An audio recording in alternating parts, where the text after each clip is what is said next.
మనమందరం దేవుని ముందు జీవిస్తున్నాం. కానీ ఒక ప్రశ్న మన హృదయాన్ని తాకాలి. మనలో పనిచేస్తున్నది ఏ ఆత్మ?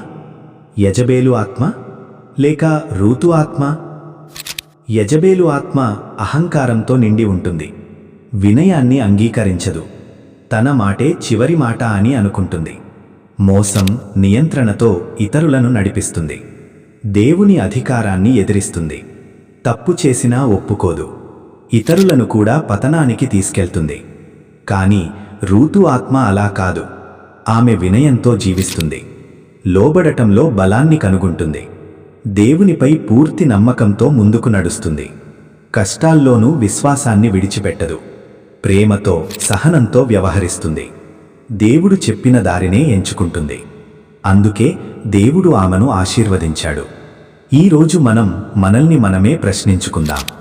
నా మాటల్లో, నా నిర్ణయాల్లో, నా ప్రవర్తనలో ఏ ఆత్మ కనిపిస్తోంది? యజబేలు ఆత్మను విడిచిపెట్టి రూతులాంటి వినయ హృదయాన్ని ఎంచుకుందాం. ఎందుకంటే దేవుడు వినయులను కృపతో ఎత్తి నిలబెడతాడు.